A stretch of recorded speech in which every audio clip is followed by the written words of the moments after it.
Fala, meus amigos, estamos começando aqui mais um vídeo do canal. Aconteceu que eu estou nesse inferno insuportável aqui, essa gente nojenta, sabotando a minha vida, poluindo a minha vida aqui há anos já e nada acontece para me livrar desse inferno absurdo.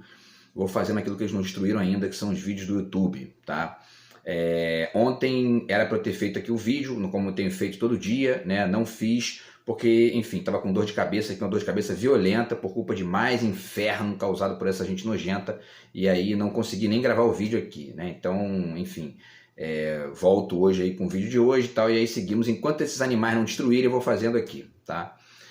No vídeo de hoje vamos discutir uma questão aí ligada à Suécia, tá? Então o título é isso aí: existe luta de classes na Suécia, meu caro Marx? Vamos tentar discutir um pouco isso aí a partir de algumas ideias aqui do Karl Marx e também dois exemplos aqui da Suécia que mostram aí que a Suécia, em alguma medida, está num posicionamento aí radicalmente diferente de uma série de outros países aí que ainda estão engatinhando, né, nessa coisa civilizatória, nesses avanços civilizatórios.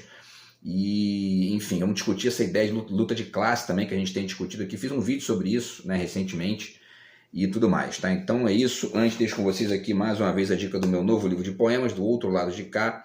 Quem quiser entrar em contato aí, o zap tá na descrição do vídeo.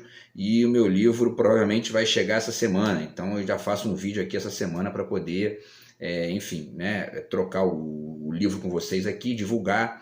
E quem conseguir furar esse bloqueio absurdo que eu sigo vivendo aqui, a gente consegue conversar sobre o livro, tá bom? Vou fazer um vídeo também explicando aí as ideias que eu tive e tudo mais, tá? Então, pessoal, vamos lá, vamos falar um pouquinho sobre isso aí, né? Existe luta de classes na Suécia, meu caro Marx? Vamos falar um pouquinho sobre isso. Tá aqui o Manifesto Comunista do Marx, né? Que é um livro importante aí para entender uma série de coisas que a gente vive no Ocidente, enfim, nos últimos 150 anos aí, né? Basicamente. Agora, de qualquer maneira, até mais, né? 170 anos aí, basicamente. Também já falei aqui que no Brasil, para a gente entender uma série de questões do contexto brasileiro, da história do Brasil, é preciso que a gente acesse outras coisas também, né? A história do Brasil, que inclusive, mais extensa do que as teses do Marx e tal, além de outros contextos que acontecem no mundo recente aí, tá? Então, vamos falar um pouquinho sobre isso. E aí o Marx, ele diz aqui, é um dos princípios aqui, né, da teoria marxista, né, ou marxiana, então como se fala, na página 8 está aqui, né, a história de todas as sociedades até agora tem sido a história das lutas de classe, é o que ele pondera aqui. E aí ele vai descrevendo exemplos, né, vai falando do homem livre e do escravo, do patrício e do plebeu, do barão e do servo, do membro das corporações e o aprendiz, em suma, opressores e oprimidos, estiveram em contraposição uns aos outros e envolvidos em uma luta ininterrupta, ora disfarçada, ora aberta, que terminou sempre com a transformação revolucionária da sociedade inteira ou com o declínio conjunto das classes em conflito, tá? E aí isso tudo foi dando origem a outros contextos, né? E ele vai falando também de outras coisas, e aí ele pondera o seguinte, que a moderna sociedade burguesa surgiu no declínio da sociedade feudal e não aboliu as contradições de classe, na verdade substituiu, né, pela lógica dos burgueses e dos proletários, ele coloca aqui embaixo, né? E aí ele diz aqui, toda a sociedade se divide cada vez mais em dois grandes campos inimigos, em duas grandes classes diretamente opostas, a burguesia e o proletariado. Isso obviamente não é uma regra geral, né? Existem várias situações nas quais essa dicotomia radical flutua, né? E aí você tem pessoas que estão ali enquadradas sob o ponto de vista, digamos, empresarial, né? Na posição de funcionários, mas ganham muito bem, têm uma grana muito alta e tal, então não são exatamente proletários. O Marx também tem alguns conceitos aí que ele já formulou e que a própria teoria marxista foi formulando ao longo do tempo também para poder descrever essas figuras intermediárias, né? E hoje a gente tem o trabalho globalizado, enfim, tem a internet, tudo isso está criando figuras novas aí, né? De qualquer maneira, no âmbito geral, a gente olha para as sociedades, enfim, né, tanto no Ocidente quanto até mesmo no Oriente, salvo ali um exemplo ou outro, Coreia do Norte, mas mesmo lá, né, você invariavelmente vai ver essa lógica dos burgueses ou donos dos meios de produção e o proletário, né, a classe trabalhadora, que é a grande maioria, né, e quando a gente olha para a renda média, por exemplo, também das sociedades e tal, mesmo dos países mais ricos, né, salvo exceções, né, e a Suécia parece ser uma dessas exceções, o que você tem é uma quantidade grande, aí, uma quantidade grande no sentido até né, no sentido relativo, né, de bilionários surgindo, mas cada vez mais a desigualdade econômica aumenta, né? Então, quer dizer, o Brasil então é um dos 15 países mais desiguais do mundo, porque a concentração de renda é violenta e o dinheiro é mal distribuído, o Estado é recheado de gente ali com interesse privado e tudo mais, tá? E aí, eu lembrei eu li uma reportagem aqui sobre a Suécia, né? E lembrei, inclusive, daquele vídeo, né, que eu fiz aqui um vídeo recentemente sobre um vídeo do Bolsonaro aí de 2019, no qual ele diz que isso aqui é um lixo, que o cara que está na Suécia não vai querer vir para esse lixo aqui, né, segundo ele. E, enfim, é isso, né? A direita brasileira é basicamente isso, é uma galera com interesse privado, quando não são meramente individualistas, são figuras patéticas como Bolsonaro, que atacam o próprio país o tempo inteiro, se dizendo patriotas e etc e tal, tá? Então é importante ponderar isso aí. E aí eu tive a ideia de fazer esse vídeo aqui, porque eu li duas reportagens falando sobre a questão da energia, como que a revolução da energia está modificando a economia da Suécia, tá? E isso mostra que nem as diferenças partidárias atrapalham certas evoluções que eles estão tendo lá dentro, o que mostra mais uma vez o quanto que são exemplos, né, para a gente seguir aí e para a gente tentar, enfim, pescar alguma coisa bacana dali a partir de uma perspectiva de filosofia comparada e sem revanchismo, sem vingança e sem essa lógica muito autocentrada, né, que é a lógica, por exemplo, que está ali muito evidente na antropofagia do Oswald, por exemplo, né? Enfim, então as duas notícias são as seguintes, tá, para trocar com vocês aí. A primeira é de 2018, na verdade, tá? E a segunda é desse ano, de 2024. Então eu vou ler primeiro a mais antiga para depois chegar na mais recente, tá? Tá aqui o site Terra, as duas são do site Terra, tá? O país que usa o calor da internet para aquecer casas. E com um projeto ambicioso e rentável, Estocolmo, né, que é a capital da Suécia, transforma em água quente a energia resultante da navegação online. O objetivo é expandir o modelo para o restante da Suécia. E aí eles começam falando sobre a questão da nuvem, né, que é um lugar real e tal. As fotos que você publica no Instagram, o feliz aniversário e tudo mais, não estão guardados em um conjunto de gotas no céu. Se bem que se tivesse guardado num conjunto de gotas no céu, também seria real, né? Porque o conjunto de gotas no céu é real, existe, né? Isso aqui não é nem uma boa metáfora que eles fizeram aqui, não. Mas enfim, e aí eles dizem aqui, né? Eles ficam armazenados em servidores que estão conectados e organizados em torres dentro de armazéns gigantes. E aí eles descrevem como são esses armazéns. E o que acontece é o seguinte, né? Esses armazéns onde ficam as informações e aquela parafernália toda que faz a internet funcionar nas cidades e tal, são lugares muito quentes, né? A gente vê que o computador ele esquenta muito, o próprio celular também, né? Então imagina uma casa recheada de mecanismos ali, cabos, né, em número infinito. Quer dizer, é muito quente. E eles acharam a maneira de transformar esse calor emitido pelo funcionamento daquelas máquinas ali em energia para o aquecimento das casas, né? Porque a Suécia, todo mundo sabe, é um lugar muito frio, né? Fica lá em cima na Europa e é um lugar que neva e tudo mais. Então, quer dizer, eles precisam de aquecedor. E aí a cidade tem mais de 1 milhão de habitantes, né? Mas como essa estratégia funciona? Ela poderia criar um novo modelo de negócios para a indústria de tecnologia no mundo todo? E aí eles dizem, ao caminhar dentro de um centro de dados é possível perceber algumas coisas. O ar é frio e seco, todas as superfícies são muito limpas, as torres de servidores têm milhares de luzes que piscam sem parar e raramente há outras pessoas ali. Em todos os lugares, no teto e debaixo das tábuas removíveis do chão, há cabos em todas as direções. Mas, acima de tudo, o ambiente é muito barulhento. Isso acontece porque os computadores ficam quentes e são necessários muitos ventiladores para mantê-los refrigerados e operantes. E aí eles falam dessa questão do computador doméstico, né? E aí ele diz o seguinte: para resfriar o ambiente é preciso água fria e ventiladores, que fornecem ar fresco e sugam o ar quente. O calor geralmente é descartado como um resíduo do processo, né? Porém, calor é energia, né? E a Suécia decidiu aproveitar então esse calor, né?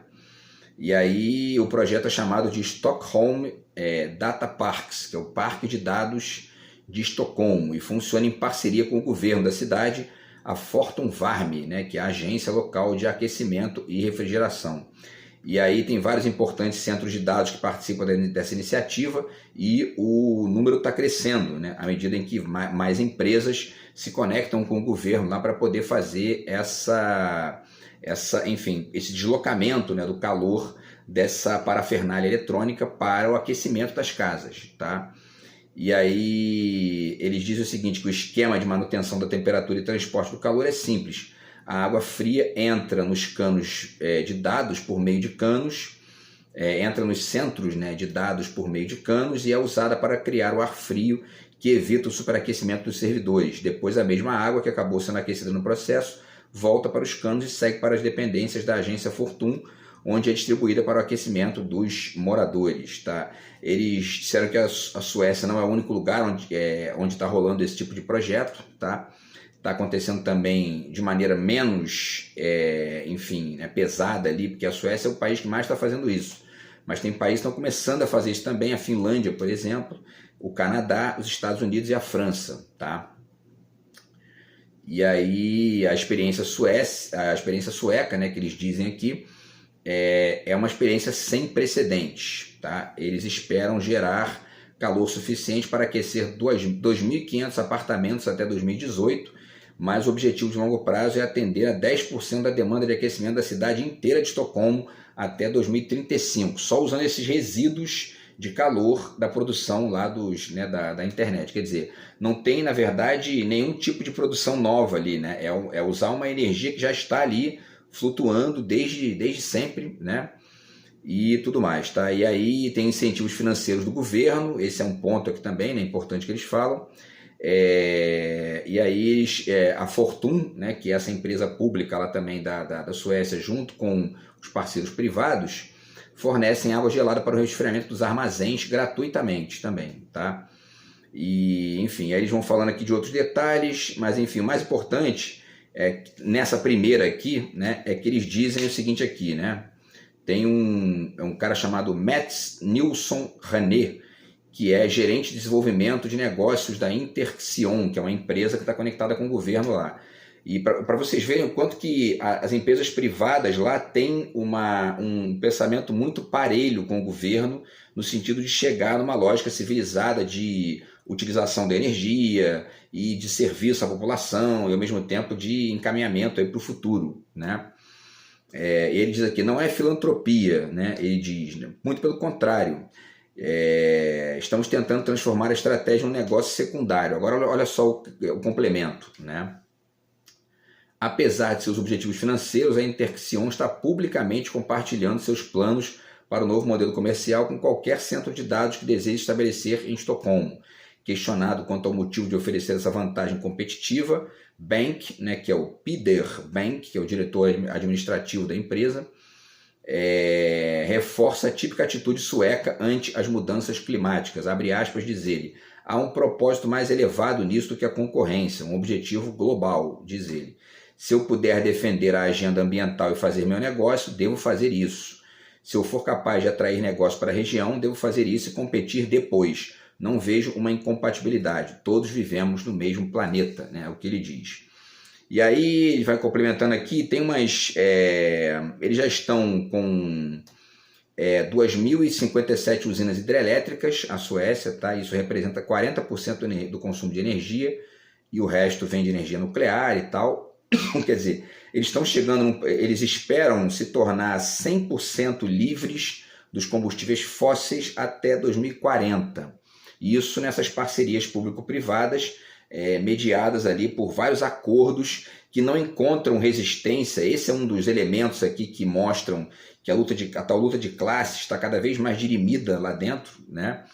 Não encontram resistência em nenhuma lógica partidária. Nenhum partido é contra, né? Então é interessante ponderar isso aí, porque isso é uma riqueza que eles têm lá que a gente tem que tentar ir aos pouquinhos e, enfim, importando, né, para cá, tá? E isso, obviamente, vai passar por educação, não tem jeito, né? Esse é um ponto fundamental. E aí, para finalizar essa primeira reportagem, tá? Eles dizem aqui também o seguinte, que a Suécia tem quase zero desperdício na forma de lixo, né? Seus cidadãos reciclam mais de 99% do lixo doméstico e apenas 3% acaba em aterros sanitários.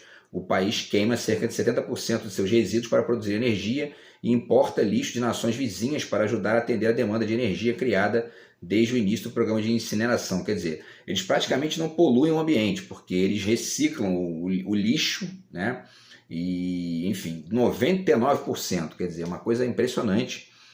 E, enfim, agora, parte significativa desses avanços estão conectados, como eu falei, com a educação, mas também com o aumento da renda das pessoas. Porque quanto melhor você ganha, mais você tem, inclusive, ali um tempo disponível, ao mesmo tempo um mínimo de bem-estar para você poder pensar nessas coisas, né? Porque quando você está numa situação econômica e de vida, enfim, depauperada, você não consegue nem pensar, né, em nada sequer próximo disso, né? Que dirá em reciclar lixo, essa coisa toda, né?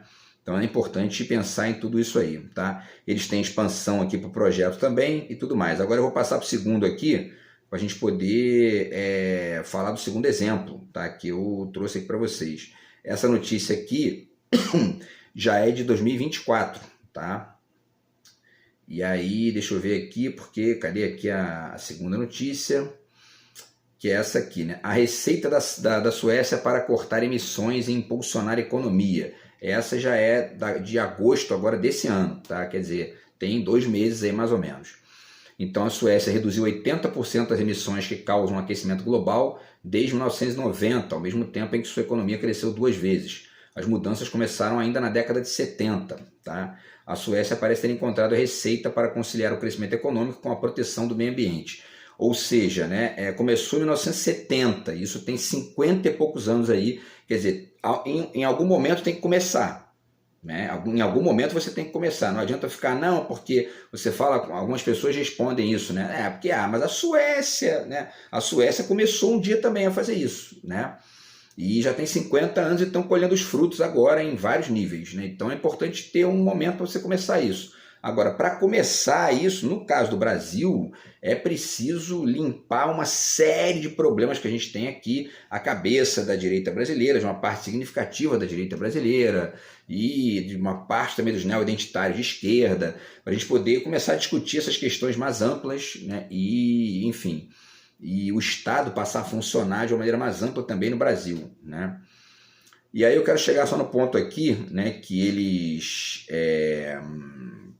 que denota nitidamente essa questão de uma certa superação, ainda que parcial, né? É sempre importante, isso é uma coisa que tem que estar sempre ali em movimento, né? de questionamento, de crítica e tudo mais, mas eles têm superado essa luta de classes lá de maneira muito interessante.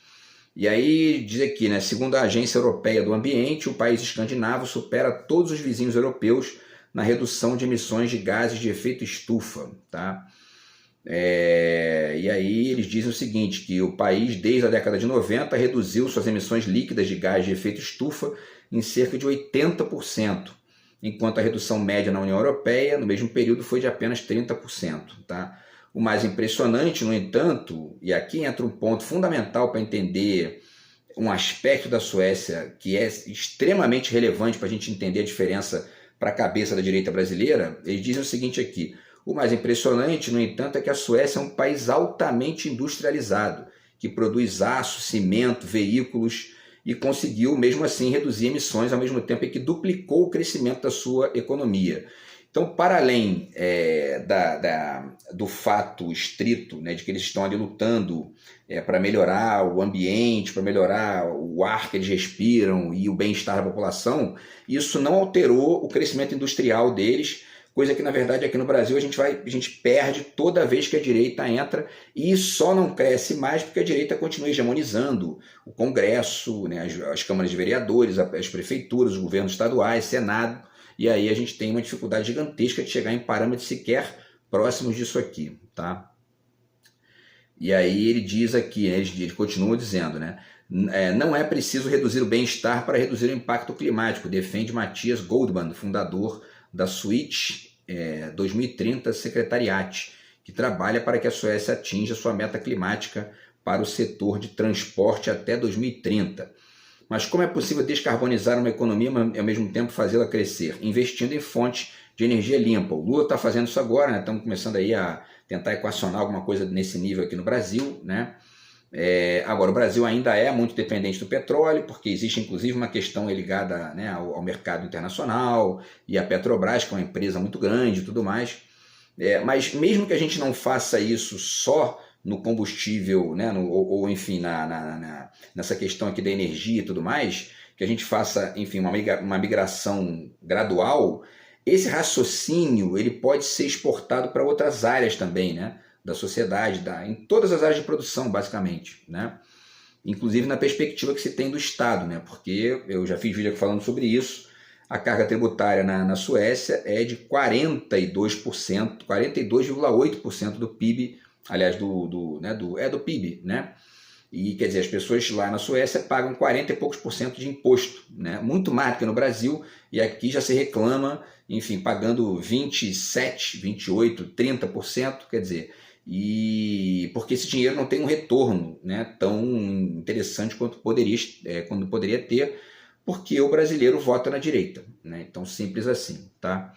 E aí, pessoal, para finalizar, tem o detalhe aqui que eu acho mais importante, tá? Deixa eu ver se eu acho aqui, porque ele diz aqui que 70% da eletricidade da Suécia provém de fontes renováveis, especialmente energia hidrelétrica e eólica, né? O restante da sua demanda é coberto pela energia nuclear, tá?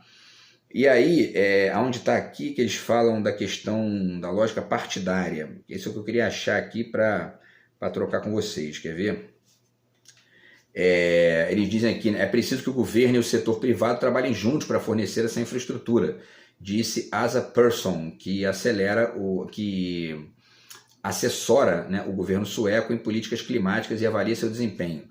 E aí continua dizendo aqui, eles viram os benefícios de ter essas soluções de ser as maiores, e fala da questão da Suécia ser frio, né, um país frio e tal. Mas eu queria achar aqui a questão da lógica partidária, né? Tá aqui, né? Essas mudanças não surgiram do nada.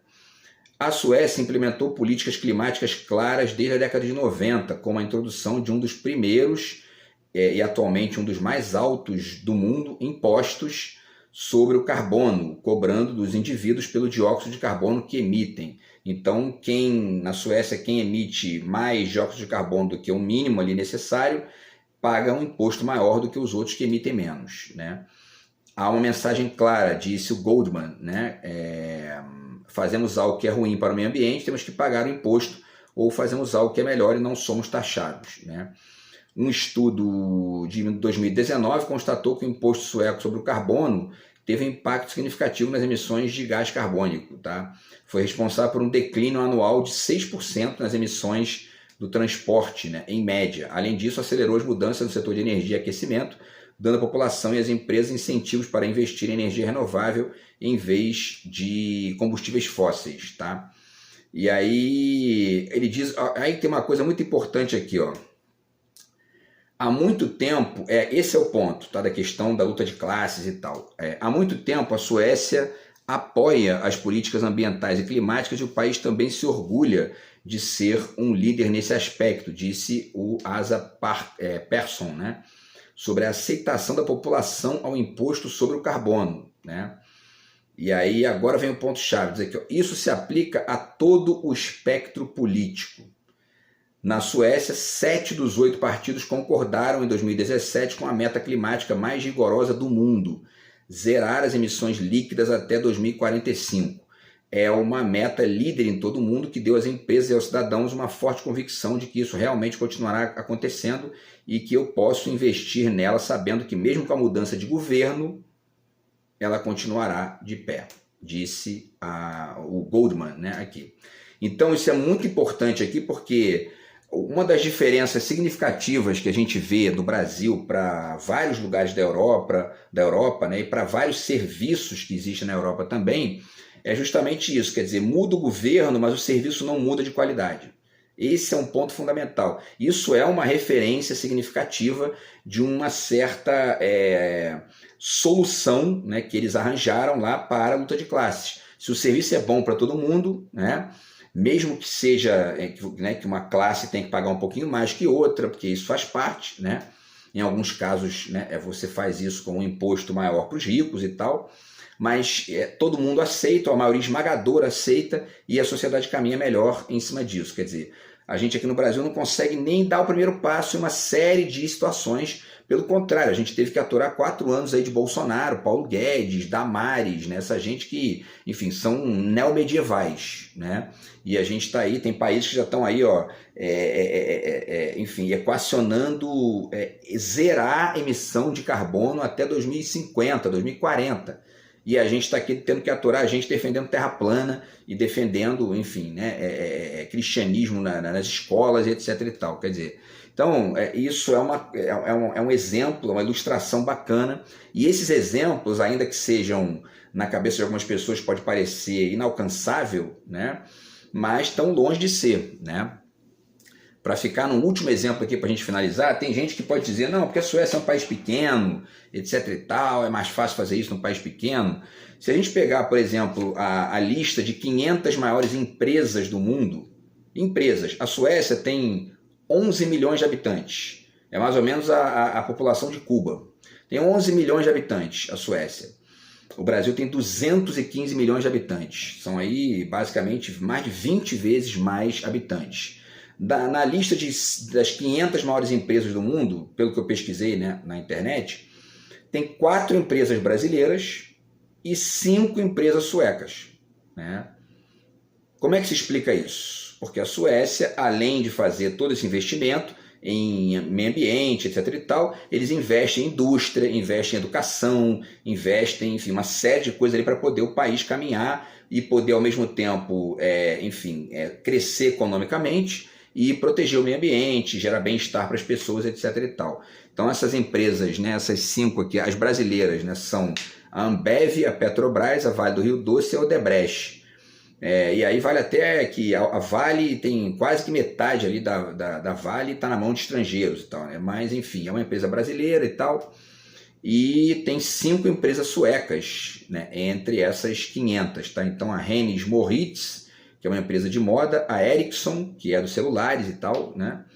A Atlas Copco, que é uma empresa de equipamento de mineração, a Telia Company, de telecomunicações, e a Volvo, que é uma empresa de automóveis, tá? Então, quer dizer, o tamanho do país não significa muita coisa, né? É interessante a gente pensar como que eles alcançam isso aí, e certamente investindo em educação e ao mesmo tempo em tecnologia e em crescimento, exportação, indústria e também proteção do meio ambiente, tudo isso articulado. Beleza, pessoal? Então, com a direita que a gente tem aqui no Brasil, a gente vai demorar séculos para chegar perto disso, né? Mas é importante dizer isso, é importante pegar esses exemplos e tentar aí dialetizar com o que acontece aqui. Beleza, pessoal? Então é isso, tá? Esses foram aí os exemplos da Suécia e o nosso vídeo de hoje aí, tá? Que tem esse título, né? Existe luta de classes na Suécia, meu caro Marx? Se existe, e existe com certeza, mas é muito menor do que existe aqui nos Estados Unidos e uma série de lugares aí que não conseguiram chegar nem perto, porque, enfim, são muito autocentrados e não dialogam com as diferenças. Beleza, pessoal? Então é isso, a gente se fala aí no próximo vídeo do canal. Um grande abraço aí, tamo junto, fui.